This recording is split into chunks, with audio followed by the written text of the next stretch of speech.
ခိုင်နေကြပါတယ်။အဲ့ဒီချိန်မှာအေယာမဖားကြီးတကောင်ပေါ်လာပြီးတော့သူ့အပေါ်မှာသပင်အဝါရောင်တဲ့လူတစ်ယောက်ရက်နေပါတယ်။ထို့သူကတော့ကိုနိုဟာနင်ဂျာရွာရဲ့၄ယောက်မြောက်ဟိုကာကဲဖြစ်ပါတယ်။သူကအရန်တော်တဲ့နင်ဂျာတစ်ယောက်ဖြစ်ပြီးတော့သူ့ရဲ့တိုက်ကွက်တွေကလှိမ့်မြန်လွန်းလို့ Yellow Flag လို့တော့အများကတင်စားခေါ်ကြပါတယ်။အဲ့ညမှာပဲသူကမြေခွေးမိတ်ဆာကြီးကိုချိတ်ပိတ်နိုင်ခဲ့ပြီးတော့သူကိုယ်တိုင်လည်းအသက်ပေးခဲ့ရပါတယ်။တာရတဲ့နေ့လေးတစ်နေ့မှာနင်ဂျာပေါက်စာလေးတစ်ကောင်လူကြီးတွေကလိုက်ဖမ်းနေရပါတယ်။အကြောင်းကတော့ကိုနိုဟာရွာရဲ့အထွတ်အမြတ်ဖြစ်တဲ့မျက်နှာပုံစံကြောက်တုံးကြီးတွေမှာဆေးရောင်စုံချယ်ပြီးဆော့ထားလို့ဖြစ်ပါတယ်။အမြဲပြုံးရွှေနေတဲ့မျက်နှာသပင်အဝါရောင်နဲ့ပေါ်တော်ကောင်လေးရဲ့နာမည်ကတော့နာရုတိုဖြစ်ပါတယ်။သူ့ဆရာအီရုကာမိသွားပြီးတော့စာသင်ခန်းထဲကိုညင်ညင်တတာပဲကြိုးတုပ်ပြီးတော့ခေါ်လာခဲ့ပါတယ်။သူတို့ရွာမှာကျောင်းဆိုတာဟာစာရေးစာဖတ်အမိုက်ကောက်တာလောက်တင်တာမဟုတ်ဘဲနဲ့နင်ဂျာလောကမှာတက်ရတဲ့တိုက်ရေးခိုက်ရေးအပြင်ဂျူစုလို့ခေါ်တဲ့မှော်ဆန်ဆန်နင်ဂျာအတက်တွေကိုသင်ကြားပေးတဲ့နင်ဂျာအကယ်ဒမီဖြစ်ပါတယ်။ဒီနေ့အတန်းမှာပုံမြောင်းဂျူစုလို့ခေါ်တဲ့ရုပ်ပြောင်းရုံလဲအတက်ကိုကျောင်းသားတွေကစာမေးပွဲဖြေချရမှာဖြစ်ပါတယ်။ပထမဆုံးအဖြစ်ဆာကူရာဟာရူနိုလို့ခေါ်တဲ့ပန်းရောင်အင်ဂျင်နဲ့ကောင်မလေးကသူ့ဆရာအီရုကာအဖြစ်ပုံပြောင်းတာအောင်မြင်သွားပါတယ်။နောက်တစ်လက်မှာတော့ဆာစကဲလို့ခေါ်တဲ့ဘာဘူးမဂယူးမဆိုင်တဲ့ပုံစံနဲ့ကောင်လေးကအေးအေးဆေးဆေးပဲအောင်သွားပါတယ်။တတိယကတော့နာရူတိုရဲ့အလှည့်ဖြစ်ပြီးတော့အဝိမပါဆက်စီကြတဲ့ကောင်မလေးအဖြစ်ပြောင်းပြလိုက်ပါတယ်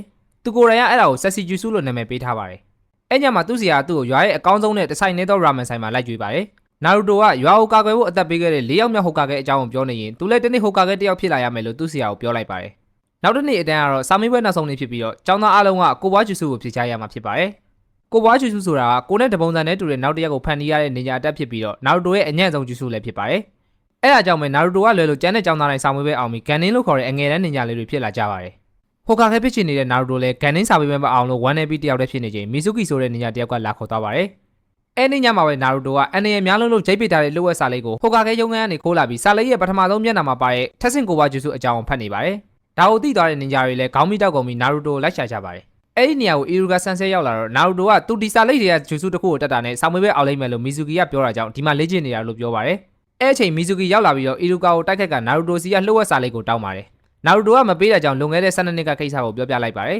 ။တကယ်တော့၄ယောက်မြောက်ဟိုကာကဲကမြေခွေးမိတ်ဆာကိုမွေးကင်းသားကလေးနာရူတိုရဲ့ကိုယ်ထဲမှာချိတ်ပိတ်ခဲ့တာဖြစ်ပါတယ်။အဲ့ညမှာပဲအီရူဂါရဲ့မိဘတွေလည်းမြေခွေးလက်ချက်ကြောင့်တည်ခဲ့ရတာဖြစ်ပါတယ်။အဲ့ဒါကြောင့်ပဲရွာမှာရှိတဲ့လူတိုင်းကနာရူတိုကိုမိတ်ဆာတကောင်မကောင်းဆိုးဝါးတကောင်ရွာကိုဖျက်ဆီးမဲ့သူတယောက်အဖြစ်မြင်ပြီးဝိုင်းကျင်ထားကြတာဖြစ်ပါတယ်။ဒါပေမဲ့အီရူဂါသူ့လိုပဲမိဘမရှိကြီးပြင်းလာတဲ့နာရူတိုရဲ့ခန်းစားချက်တွေကိုနားလေတာကြောင့်လူတိုင်းရဲ့အာရုံစိုက်မှုကိုလိုချင်လို့စိုးသွမ်းနေတဲ့နာရူတိုဘက်ကအမြဲရည်တည်ပေးခဲ့တာဖြစ်ပါတယ်။အခုလည်းမီဇူကီပြစ်လိုက်ရဲ့ဆက်ကြောကိုနာရူတိုအစာဝင်ခံပေးပြီးကဲလိုက်တာကြောင့်နာရူတိုပြေးလို့ရသွားပါတယ်။တကယ်တော့မီဇူကီကနာရူတိုကိုတက်ပြီးတော့လှုပ်ဝက်စာလေးကိုလိုချင်နေတာဖြစ်ပါတယ်။အခုလည်းတေကန်နီးအခြေအနေမှာတော့အီရူဂါနာရူတိုကိုကာကွယ်ပေးနေပြီးတရွာလုံးကထင်တယ်လို့မိတ်ဆာတကောင်မဟုတ်ကြောင်းပြောနေပါတယ်။ဒါကိုချောင်းနှားထောင်ပြီးငိုနေတဲ့နာရူတိုကနေရာထွက်လာပြီးသူ့ရဲ့ဆရာကိုကာကွယ်ပေးပါတယ်။ပြီးရဲ့နောက်လက်တင်ငေတာတစ်ခုကိုလှုပ်လိုက်တဲ့အချိန်နာရူတိုတွေထောင်ထဲချီထွက်လာပါတယ်။အဲ့ဒါကထက်ဆင့်ကိုဘွားဂျူဆူဖြစ်ပြီးအကြီးတန်းနေညာတွေတောင်မသုံးနိုင်တဲ့စာလိတ်ထဲကလှုပ်ဝက်ဂျူဆူတစ်ခုဖြစ်ပါတယ်။မီဇူကီကိုအမောက်သိပ်ပြီးချိန်မှာတော့နာရူတိုကအရင်ဟိုကာကဲတွေထက်တာတဲ့သူတစ်ယောက်ဖြစ်လာလိမ့်မယ်လို့အီရူဂါစိတ်ထဲကရေရွတ်နေပါတယ်။အဲ့ညမှာပဲနာရူတိုကိုနိုဝါ